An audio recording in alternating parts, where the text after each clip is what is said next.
We talking about the good tropes, at least some of my personal favorite. There are some tropes in fiction that I despise, and then there are some tropes that I am downright trash for. I love certain tropes in fiction like anyone else, and there are reasons they're a trope because they are so successful, and I just want to share them because I love fangirling about tropes. My first one is the riches to rags story. No, I didn't misspeak.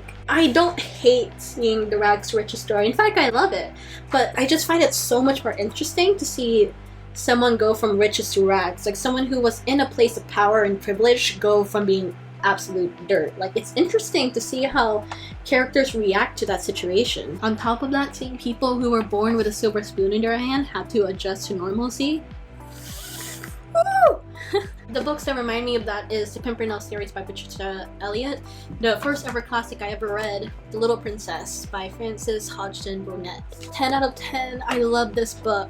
I love it when a character just straight up falls to the ground. What's better is when a character is hiding an injury from others to not avoid worrying the group and then they just fall. Or when a character is busy fussing over a character being hurt and then they look down and then they realize that they're hurt and then they just fall. Or when a character has been sick for days and then you can see them slowly starting to get worse, like they're stumbling over their words and then they just fall. Or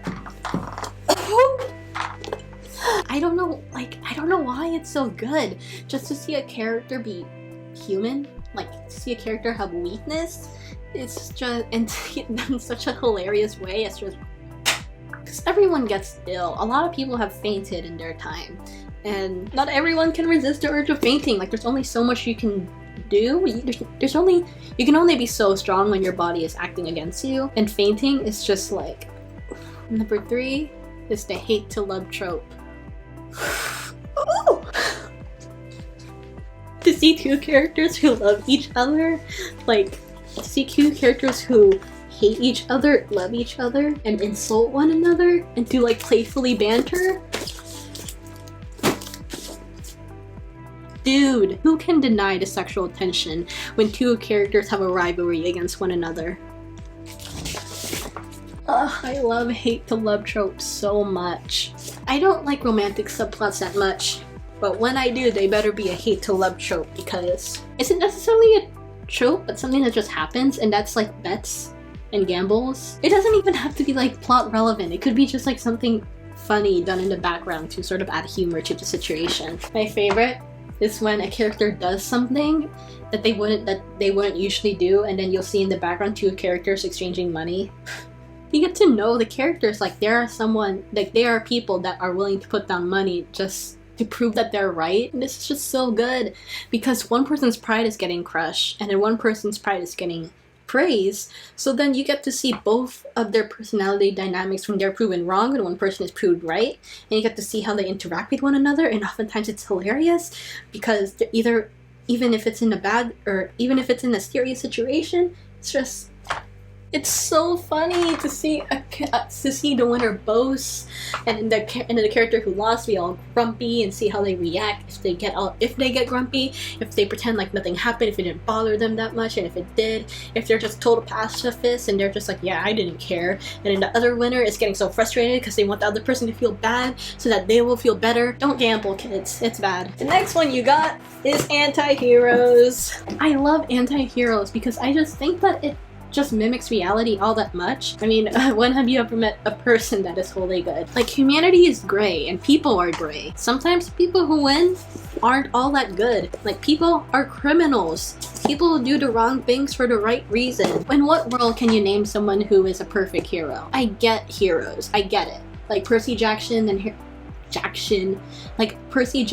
Harry Potter, they're very young boys who do the right things for the right reasons, arguably. But I just find it a heck of a lot easier to relate to characters who are morally gray. Like Adelina and Alex. I don't relate to Alex, though. Don't be like Alex, he's a meanie. But like, these are all people, the main characters of these books are all people that have done horrible things. But they had like a motive behind it. Not so much Alex. Alex is a douchebag, period. Like, Adelina wanted to prove her father wrong. Fabrice just wanted to feel good. And Dominique wanted to right some wrongs in his life. Like, they all had good intentions, they just did it badly. And I feel like that is just so much easier to relate to. Is it bad that I'm able to relate to these characters more? I don't know. Number 6. Organized crime. I'm not too familiar with organized crime in my real life. I know. Huge shocker. But I just love seeing corruption in local government because it's something that I'm not familiar with in my everyday life. But it is something that definitely exists. Like the Lonely Hearts Hotel, the main character is a woman who starts selling drugs. And then you have Order of the Phoenix with Umbridge being a little bitch. It's so interesting to see organized crime because these are things that have happened in our real world. Like, you do have characters who do awful things, but in order for them to do the right thing, there's just so much that you need to dismantle that you have to wonder, is it even worth it at this point? And then you have characters that are lawful evil that are absolutely horrific. It's interesting to see organized crime because oftentimes these characters, they hide their true motives behind layers of good. Like Umbridge, this is a woman that we see in our government today. Like, you will see people in our government try to help people and thinking that they're doing good when really they're just hurting people. You will hear about these characters in the news, about how these characters sort of end up in really rough situations and did what they had to do to survive. There is something about situations that are absolutely horrible and horrific and that happened today, but it's told in a way that is accessible to me as a teen writer who has been very privileged to not experience much hardship in her life. Number 7 is messy families.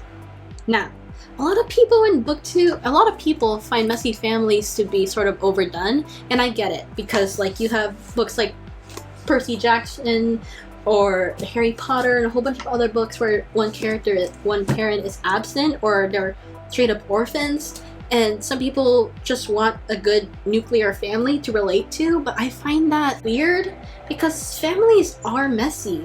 Like, family is messy. All of our families have like weird legends that go back. I don't know, it's just a Filipino thing where everyone who's Filipino is part of my family, therefore their baggage is my baggage. If anything, I don't see enough messy families. I want to see more, like the Hunger Games. Katniss had an absent mother, and that's something a lot of children can relate to, unfortunately. You had characters like Amika Chen, whose mother walked out on her. That's happened to a lot of people, unfortunately. You have people from like the 7 Husbands of Evelyn Hugo whose mother is absent and their father is bordering on abuse. Like, that's some rough stuff, and that's some real situations that people deal with.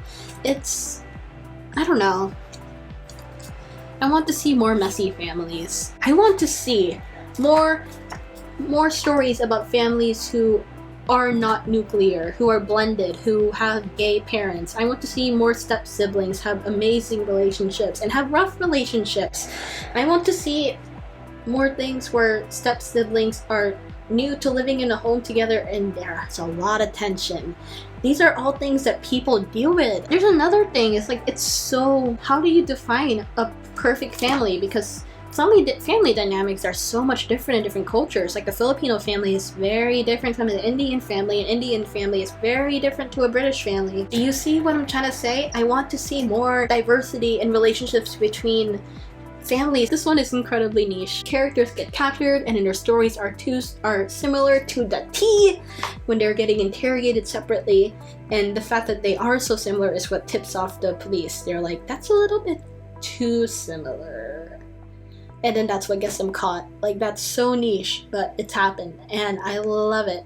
I love it so much just because it seems so hilarious just to think that like a group of characters knew that they could potentially be captured and interrogated separately, and they went through all the effort to create a story that is perfect no matter the situation. I'm here wondering who came up with each part of the story, and I'm like putting 2 and 2 together of which character did what based on their characteristics and personality. It's just like another level of how well they work together. Number 9, it's more so in TV, but I'm adding it.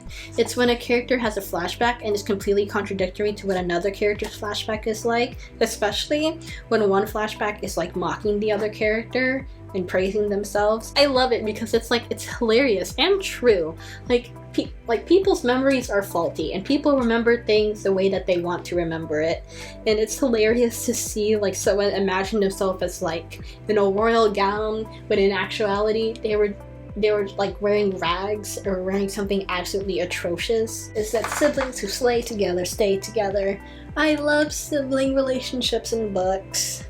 No matter what, even if it's like flawed or messy, I love it. I mean, I don't have any siblings, so I feel like oftentimes I live vicariously through them.